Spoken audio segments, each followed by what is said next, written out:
his friend. He's also from our speech and debate club. I think we met like 2 years ago when he started doing speech and debate, so he's been a pleasure to get to know over these past few years. He will be presenting a persuasive essay about automation, and I think it involves the government's role in regulating it, the government should regulate it, and to what extent. I just wanted to say a couple of things in introduction to it. First of all, I think it's really, really great that both David and Finn are doing these speeches and the research that they spent for all of the school year. I think that it develops great skills, critical thinking, research, problem solving, and the ability to communicate with that idea and answer questions about it. These are lifelong skills that you develop and you use for the rest of your life. Secondly, I think it's also an interesting and pertinent topic, the issue of automation. It's something that is definitely going to be an issue. It currently is an issue and will become even more of an issue as technology gets better and better. Obviously, Finn will be talking about that. I remember for me personally, my knowledge of it comes from 2 years ago. I was having a debate case about free trade with China, and I had an opening story in my speech about the Ford Model T that was developed in the early 1900s. So I thought I'd share that with you. In the early 1900s, the main form of transportation in the United States was through horse and buggy transportation. Now, these horse-driven carriages, however, were not very quick, comfortable, or quite frankly, clean. So when the Ford Model T came in, that was the first automobile that was cheap enough for the average consumer. And so it came in and it increased production. Ford increased its production as more and more people bought it. And the great thing about these Ford Model Ts was that they were much more quick, comfortable, convenient, and quite frankly clean, because the streets were more clean because the horses, never mind. But the downside to this, of course, was that all of the people who were driving the horse carriages were driven out of unemployment. So there was a definite downside, and this is true for technology in general. So I think it's a very interesting topic to see, as there's going to be more and more robots and more automation, how will this affect, there's obviously positive benefits, but how will this affect unemployment and the potential downside. So please welcome Finn for his speech on this topic.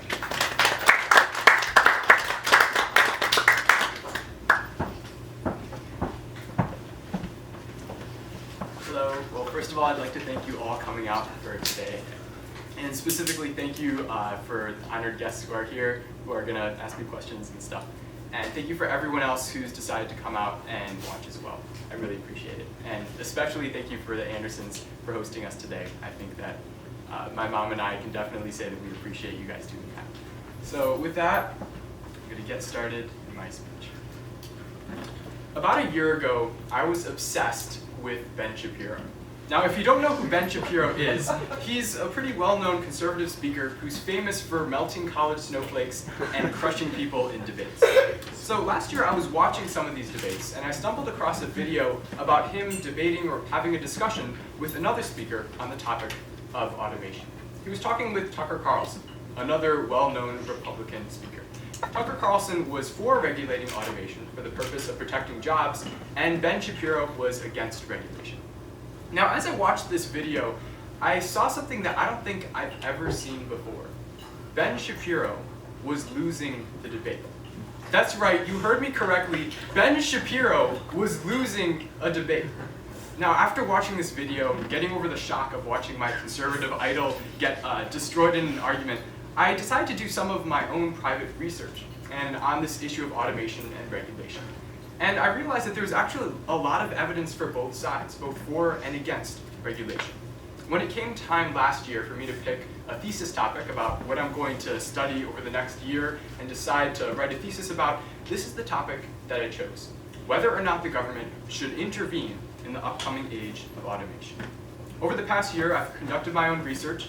I've written a thesis complete with source citations and a bibliography, and today I get to present what I found to you.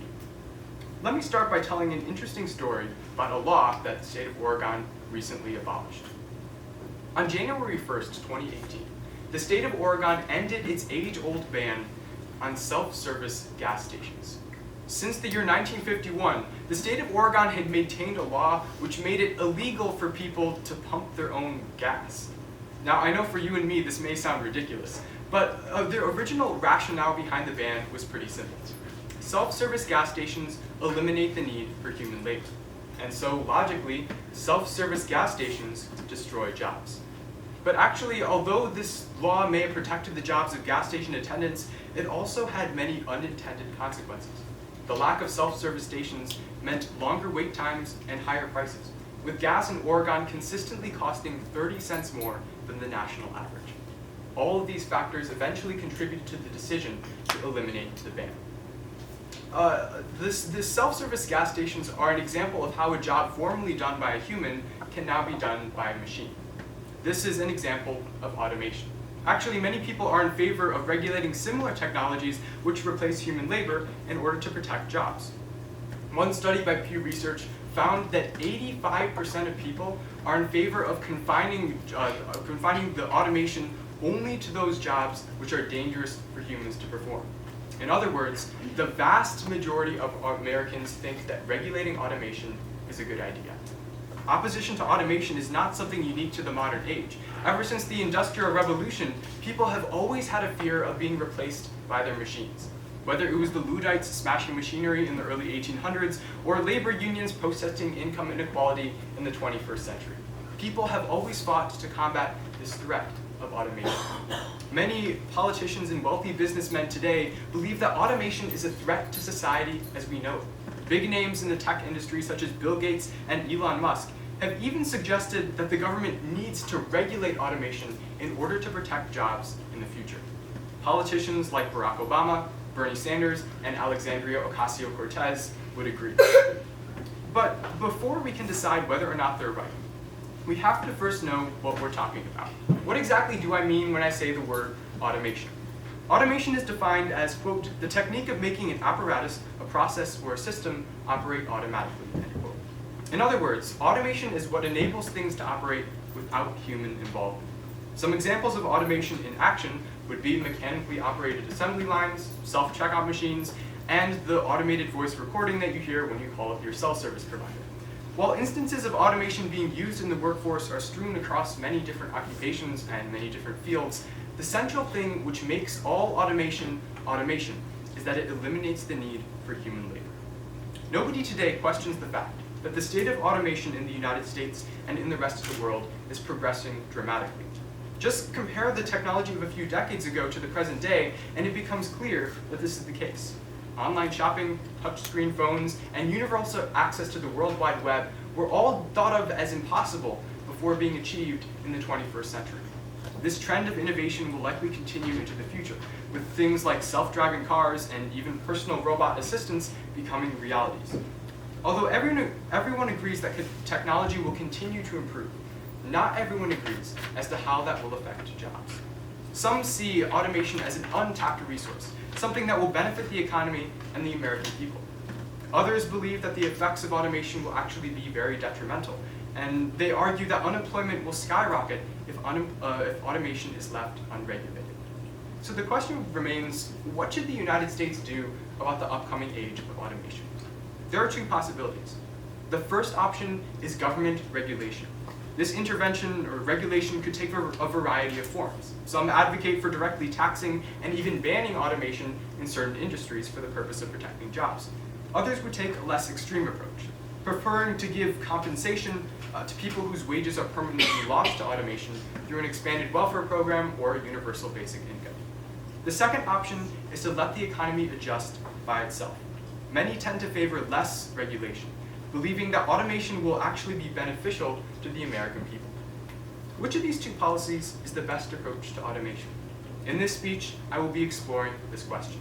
First, I will examine the effect automation will likely have on jobs over the next 20 years, and then I will show how the economic benefits of automation far outweigh any benefits that can be gained from regulating.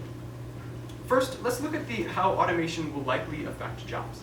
A Pew Research poll conducted in 2014 found that 50% of technology experts believe that automation will increase unemployment. This position makes sense. By definition, automation eliminates the need for human labor. The belief that automation will increase unemployment is a legitimate concern. However, in order to prove that automation will indeed replace jobs, we have to see actual numbers and actual studies. The most recent and comprehensive study on the effects of automation is a study conducted by the McKinley Global Institute in 2017. By examining the kinds of skills which could be automated over the next 20 years, it estimates the number of jobs likely to be lost to automation. But in addition to this, it also takes into account the number of jobs gained through automation as well. Now, I know what you're thinking. Automation doesn't create jobs. I thought you told me that automation by definition eliminates the need for human labor. I'll admit, automation creating jobs seems counterintuitive, but according to the study, it makes sense when looking at the economy as a whole. Quote, within an industry, machines and automation can sometimes contribute to employment declines. However, when looking at the total economy, we see the opposite effect. Rising productivity, often from technology, is usually accompanied by employment growth, not decline.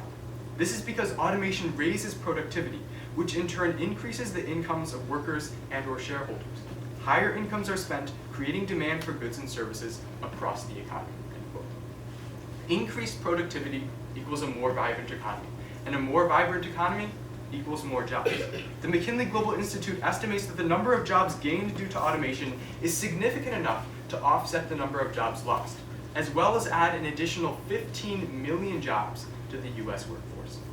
The results of this study are supported by history. There has never been a time when the economy has been unable to adjust to automation. For example, a century ago, 40% of the workforce was in agriculture. Today, because of innovations like tractors and combine harvesters, that number has dropped to only 2%. However, even though a significant portion of the US workforce has been automated because of these inventions, new jobs and new occupations have opened up, allowing those whose jobs were lost to automation to reintegrate into the workforce, making up for employment losses. This concept has held true for all forms of automation up until the present day. Despite the fact that the US is more automated than it has ever been, employment in the US is at all-time highs. Even in advanced countries, where automation is the most common, unemployment is extremely low. Germany, Japan, and South Korea, arguably the three most automated countries in the world, all have unemployment rates below that of the US. So to conclude this point, the most recent and comprehensive study on automation estimates that it will actually create more jobs in the US. Examples from history and from other countries prove that automation won't increase unemployment. Instead, they show that the economy will always adjust so that new jobs will replace the old. While it's hard to deny the fact that the US economy has always adjusted to automation, some people say that this time is different. They would argue that this time the rate of change is too fast for the economy to adjust and for people to switch occupations. However, similar occupation shifts have happened in the past, and in relatively short periods of time. Employment for agriculture in China, Germany, and Japan, and manufacturing in the United States have all declined by 30% over a period of only 15 years. Historically, countries have been able to adjust to major shifts in their workforce even when those shifts were very rapid. The current adjustment required for the current age of automation is not going to be different. As I stated earlier in this speech, there are two possible government responses to automation. The first option is to regulate it, and the second is to let the free market adjust on its own. We have seen how automation is not a threat to jobs. Therefore, the best response to automation is to let the economy adjust on its own, free from government intervention. If the US decides not to regulate automation, what will that mean for the average American? Well, there are many benefits caused by an increase in automation. These advantages can be organized into three categories. First of all, it benefits businesses. Secondly, it benefits consumers. And thirdly, it benefits the nation as a whole. Let's start by looking at the benefits to businesses. When a business decides to automate tasks which used to be done by a human, the only reason it does so is because it's beneficial to its business. Why would automation be beneficial? Well, actually, there's a lot of reasons. First of all, automation reduces costs. Human labor costs a lot of money. Automation, by definition, reduces the need for human labor, and so, by definition, saves money. For example, airline services found that replacing airline agents with kiosks significantly reduced the cost of checking in a passenger. Quote, the cost of checking in a passenger with an airline agent is approximately $3, versus only 14 cents with a kiosk, end quote. Of course, the upfront cost of implementing automation is usually high, but in the long run, eliminating human labor saves businesses money. Besides lowering costs, there are many other reasons why businesses like automation as well. Using machines instead of human labor reduces the time it takes to perform tasks. Self-checkout machines, for instance, are linked to lower wait times for customers. Quote, NCR, a leading provider of self-checkout devices, estimates that the technology can reduce the average queue time for a customer by 40%, end quote. In our modern age, where time is often a scarce commodity, improving the efficiency and speed of services can be key to the success of a business. Another advantage of automation is that it eliminates human error. According to a 2008 white paper by Cognosco, the world's leading intelligent employee assessment specialist, human-caused error costs businesses an average of $37 billion yearly in the US and UK alone. Another study conducted by NASA in 2014 found that human error is the reason for 60 to 80% of failures, accidents, and incidents in high-risk industries. A 2015 study by the US Department of State Transportation found that human error was responsible for 94% of car accidents. Not only will automation save businesses billions of dollars by eliminating human error, it will also reduce the risk of accidents and may even save lives. Automation is not just beneficial to businesses, though. It's also beneficial to the consumer. When companies implement automation, there's a decrease in prices, an increase in jobs, and an improvement in the quality of life for those it affects. When companies choose to automate tasks within their business, they are able to lower the prices for goods and services. We have already seen how increased automation will save businesses money.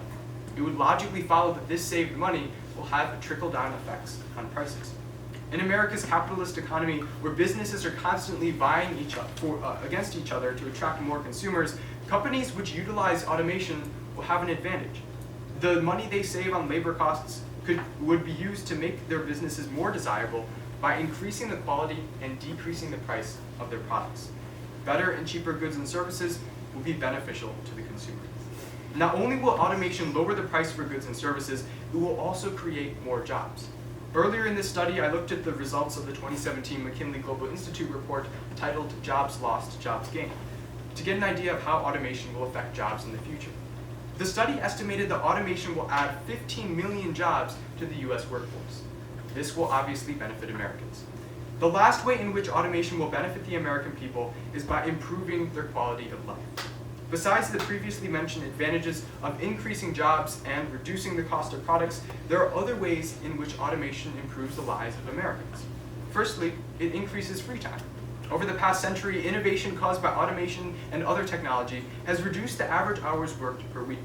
As explained by the McKinsey Global Institute, quote, over the long term, productivity growth enabled by technology has reduced the average hours worked per week by nearly 50% since the 1900s, end quote.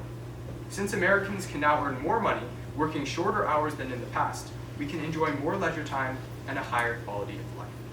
The second way automation improves our standard of living is by eliminating mundane jobs. One of the criticisms of automation is that it replaces jobs which give people a sense of meaning and purpose.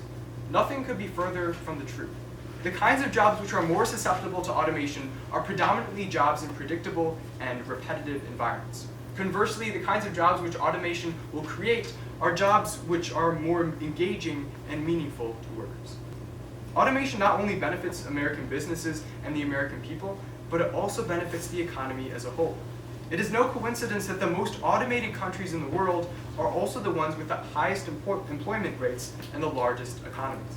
According to the International Federation of Robotics, the US is the 7th most automated country in the world.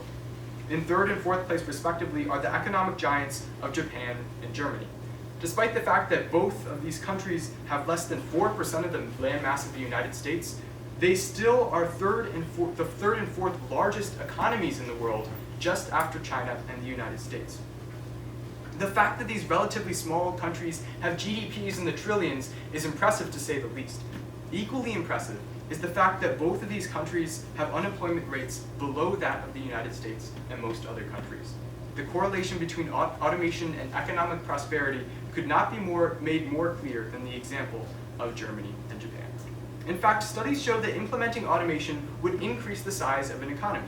According to a study by the Information Technology and Innovation Foundation, an increase in self-service technology in the US would have huge economic ramifications. Quote, if self-service technology were more widely developed, the US economy would be approximately $130 billion larger annually, the equivalent of an additional $1,100 in annual income increase for every household, end quote. Self-service technology is just one area where automation could benefit the economy. Any area where technology could increase efficiency and productivity is likewise an area which could be exploited by automation. In addition to increasing the economy, automation will also make the US more competitive in the global market. History has shown that whichever country can take the lead in the competition for innovation will have an economic advantage over the rest. Britain led the first industrial revolution, and Britain became the first superpower in the world. Automation predominated over the information technological revolution, and the United States is the dominating force in the world economy today. As Lex Luthor declares in Superman Returns, whichever country controls technology, controls the world. If the US wants to keep its place as the economic leader of the world, automation will be the key to doing so. We have now explored the effects automation will have on the economy. We've seen a future filled not with mass unemployment, but with economic opportunities and benefits to businesses, consumers, and the country as a whole. The free market is the backbone of any capitalist nation. It is the engine behind every economy, the force which drives progress and innovation forward. But in order for the free market to function, it has to be free. If a government attempts to regulate capitalism and artificially alter the free market, it risks undermining its very economy. Too much regulation stifles progress and inhibits growth. Milton Friedman famously said, quote, the government solution to a problem is usually as bad as the problem, end quote. Thomas Jefferson would agree. He said, quote, that government is best which governs the least because its people discipline themselves, end quote. An economy where the free market is truly free is the economy where goods and services are the cheapest and labor is used the most efficiently. An economy with automation is no exception. We've seen how automation is beneficial to the economy and the American people. But that doesn't mean the transition into a more automated economy will be seamless. Although the McKinley Global Institute estimates that automation will add millions of dollars or millions of jobs to the global workforce, it also predicts that, quote, 75 to 375 million people may need to switch occupational categories and learn new skills, end quote. What does this mean for the average person? There are three things you should do immediately considering the effect automation will have on jobs over the next few decades. First, prepare yourself. While there will still be plenty of jobs in the future, many people may need to learn new skills to prepare for those jobs. When the wave of automation hits, you don't want to be stuck in an occupation that could get swept away. Know in advance which jobs are vulnerable and avoid those which are likely to be lost to automation. Secondly, educate yourself. Education is an essential component of preparing yourself for the possibility of competing with machines for jobs. This doesn't necessarily mean you have to get a college degree. It could be as simple as learning basic computer programming or being able to work creatively with your hands. Everyone has the ability to learn new skills and find their own niche in the workforce of the future. Finally, spread the word. Make sure your friends and family aren't caught off guard when automation inevitably begins to alter the economy. Caution them to prepare for automation by educating themselves in skills that can't be automated. Urge them to hone those human faculties which a computer or a machine could never replicate. Teaching, caring, communicating, creating, and most importantly, thinking. If we can succeed in doing these things, then hopefully we will have a smooth transition into the age of automation. Thank you.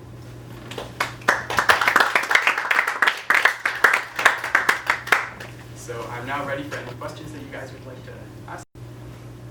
And first of all, thank you. This is interesting and something I don't know very much about. I have two thoughts for you. I think I'll just start with one, and then we'll see if there's time for the second after the rest of the panel talks to you. My first question actually has to do with the very last moments of your presentation. Yeah. And you presented these three mandates and essentially saying prepare yourself and educate yourself. Yes. and get ready. So my initial reaction, and I'd love to hear your thoughts on this, is you're arguing that the government should not regulate, Correct. and that the free market should take care of itself, and that all is sensible Yes. to me. But if the government does no regulation, and I'm hearing you argue for none, if the government does no regulation, not even to soften that transition to a fully automated society, is the government going to be responsible to step in, and will they be left picking up the pieces for people who did not prepare for this transition? Okay, so two things. First of all, I think that there's a difference between regulation and education. I would definitely think that the government should do something about reforming the education system, similar to what they did in the agricultural revolution, which I mentioned previously in the speech. But basically, I think there's definitely need for reform for the government for educating people in certain jobs which are not going to be automated in the future, and maybe changing the education system to be better tailored to that. But my second thing is you talked about softening the effects automation will have. I think the problem with that comes when you look at the specific policies that you're going to use to do that. So in my original thesis, I actually had a section where I examined things like the robot tax, the robot ban, universal basic income, things like that. And basically what I concluded from that is that all those things will hurt the economy and will have more disadvantages than advantages. So I think it's extremely hard to soften that transition without having a lot of unintended consequences as well. So I think, to answer your question, I would be for government, more government education, but I don't think I'd be for more regulation, even if it's to soften the process of automation. So I'm going to go back to the beginning of your speech. So as I'm listening to you, I'm thinking, yeah, this sounds very persuasive and convincing to me. So at the beginning of the speech, you said that there was a debate between Shapiro and Carlson. Yes. And Carlson was winning, and he was actually pro-regulation. So I'm curious, I'd like to know how somebody as smart as Shapiro was actually losing that debate, and what were the arguments? Because this is an argument. There are a lot of people for pro-regulation. What is convincing about that side? So I think with the actual debate, the problem was Tucker Carlson did something to Ben Shapiro that I don't think usually happens. He framed himself as the person who was on the sides of the numbers and on the sides of the data, and then Ben Shapiro was on the side of more just the philosophical idea of capitalism and the free market and how it's usually a good idea.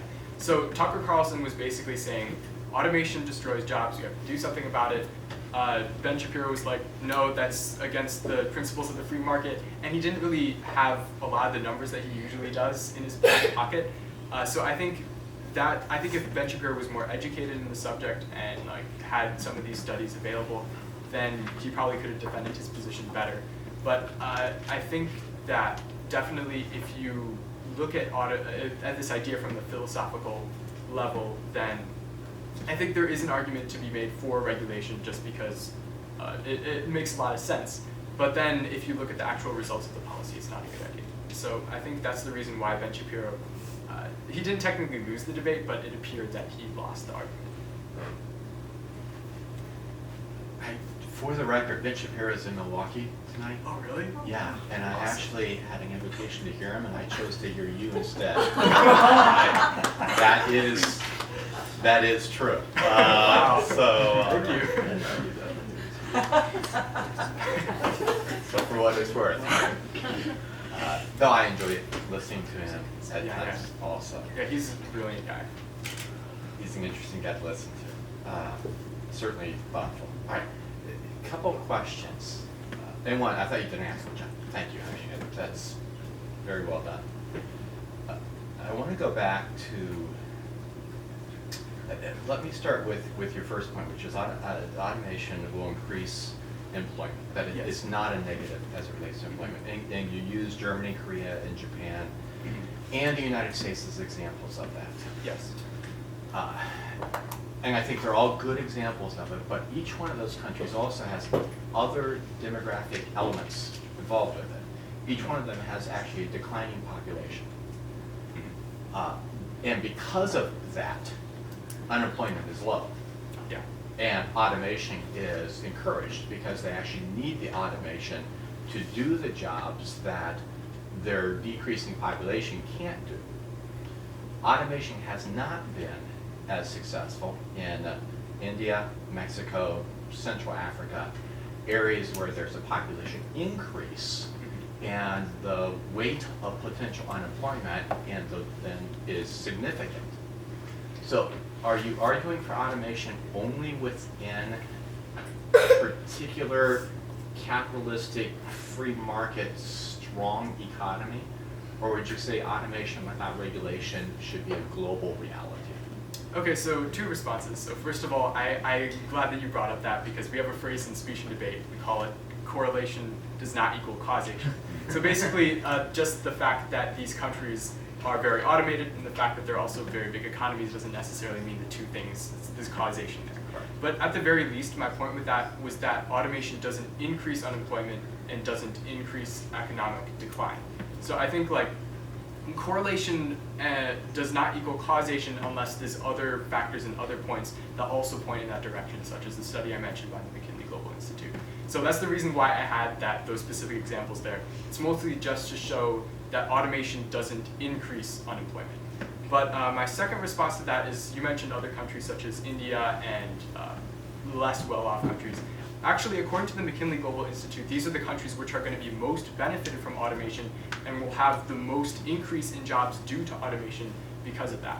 So I think yes, it will be, it should be a global phenomenon because it will be beneficial to basically every single country in the world. Okay, good, thank you. And then just a couple other follow-up things quickly. Obviously, you noted that it reduces mundane jobs. Yes. Is that necessarily a good thing? Well, I think it would be a bad thing if there weren't any good jobs to replace it. But since what we see from automation is that it's eliminating mundane jobs and then adding less mundane jobs, then I think the fact that there's bad jobs going away and good jobs opening up means that there's improvement. I guess as a follow-up to that, we have employees of great diversity. What do you do with employees who may not be capable of doing jobs beyond those mundane jobs? So that's definitely something that I would be afraid of. That like in the past, this has definitely been a fear as well. During the agricultural revolution, like I said before, there were a lot of people who thought that they couldn't be anything but farmers. But I think that what we've seen through the course of history is that the human mind is very adaptable, and that if that education is available, then these people will have the ability to get those jobs that are going to possibly be harder to get due to automation. So I think that definitely there's going to have to be, like I said before, more an effort on the part of the government and on the part of the people who want to get jobs to educate themselves. But I don't think that the regulation is the solution to the problem of automation. And I agree with you. Very good presentation. It's hard to ask questions when you agree with the points being made. You know, I just found myself agreeing the whole time. And I'll just tell you more of an editorial comment. I'm involved in higher education now, and a thought process that keeps coming up over and over is that people who are going for a four-year degree, anything related to technology, is that some of them are embarking on an education for which they're training for a job that doesn't exist, and some of them are training for jobs that will no longer exist by the time they graduate. And this is where, to the comment on the government getting involved in education, is the government generally lags in its ability to do things and would not probably be very effective in the educational process. Perhaps funding, or funding mechanisms for people to get training, but we should always approach very cautiously of the government getting too far. I understood him to say that the government should not regulate business, but they should regulate education. So I think That's with tongue-in-cheek. With the issue of education, I think it's like a two-part issue. It's the fault of the government for providing those classes that cost a lot of money and then don't get any job once you graduate. But it's also the fault of the people for signing up for those classes. So I think it goes both ways. And I think the education system as a whole, it was the debate resolution last year, we saw that there was definitely a lot of flaws, definitely a lot of things that we could fix. But Well, I think you made a comment, let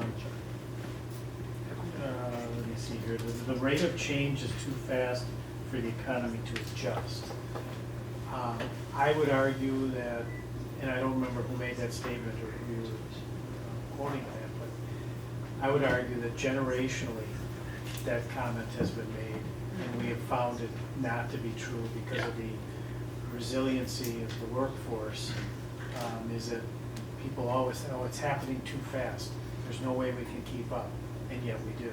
Yeah, actually, there was a study, I didn't include it in my presentation just because it was kind of complicated, but basically it measured the rate of job churn in the United States. So basically the rate of people getting different jobs in different occupations and how fast they're switching occupations compared to the past.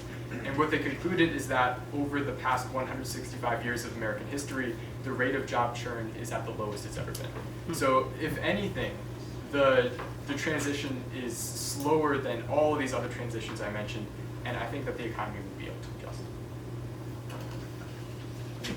So one of the things you said was with automation, we'll have more free time. I think in general, we're all laughing Right, because yeah. we're like, I don't know, it seems like we may, so we have dishwashers, but we're just filling our time with other things. So I just was kind of curious about how are they measuring free time? Are they Well, I using think- discretionary income, or are they, I know there's some measure that they were using? I think Because people are busy, they're always busy. yeah, I'm not specifically sure how they measured that, but I think that what you can see that in the past, like people, specific hours that they designated as work hours, they'd be definitely working longer than they are today. I don't think they're filling their time with as many activities as we do today, maybe, but as far as work hours where they actually have to work in order to survive and make a living, it's a lot easier today and takes a lot less time than it did a couple decades ago or a century ago.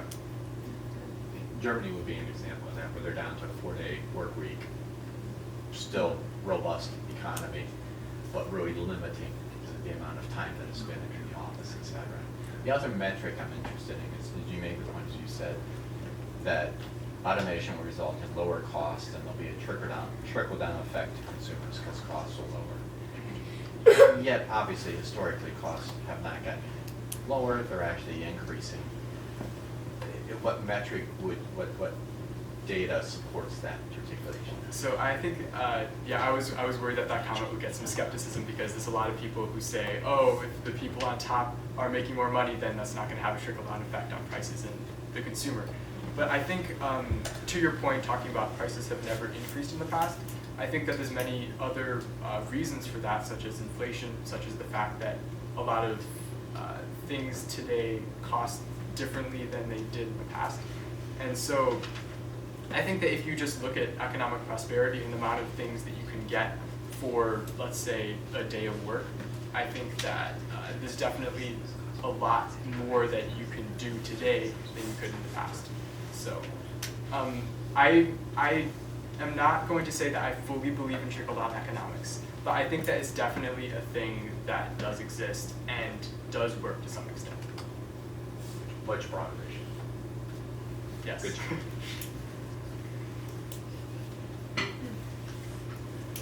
I don't know if I'm allowed to ask a question, but Josh, you're allowed. I was thinking, people evoke economic arguments when they're arguing against automation, but I've heard, and I think this is probably true, that that's not the real issue. The underlying issue is an issue of dignity.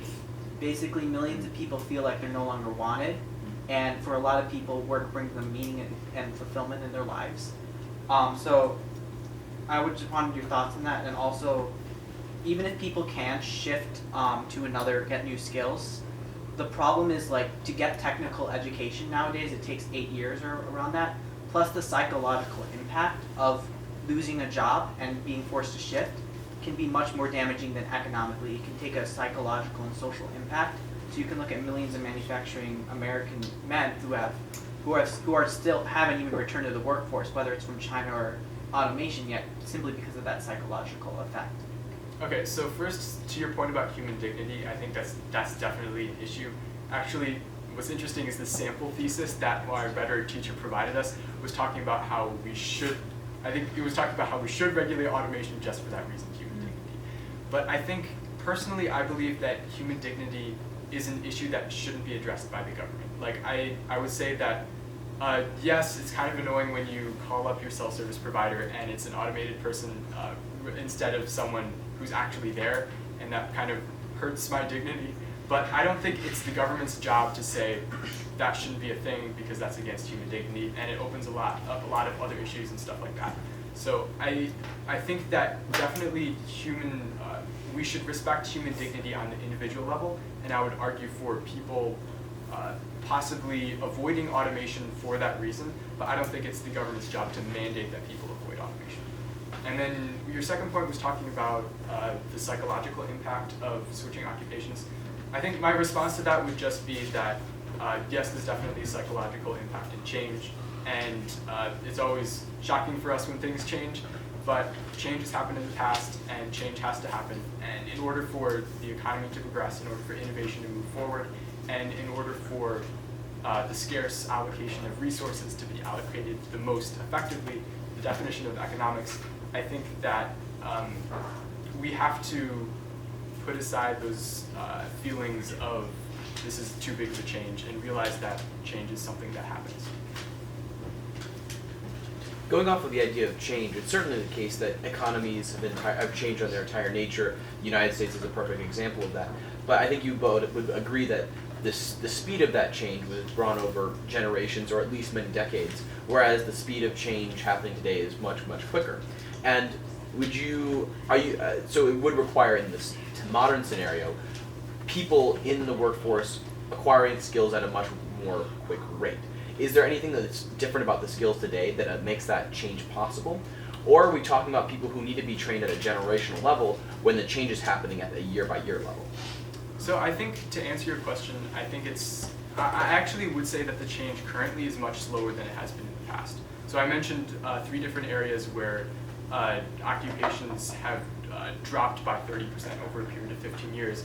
And I also mentioned the study talking about how job churn in the United States is much lower than it has been in the past. So basically what I've tried to show is that in the past, we've been able to adapt to major shifts in the workforce. And in the current system, the shift is a lot less major than it has been in the past. So I think if automation was a lot faster than the numbers show that it's being adopted, then I think there's a possibility that it could be different than in the past. But just the fact that the current job churn is much lower than in the past, I think it indicates that the transition should still be smooth.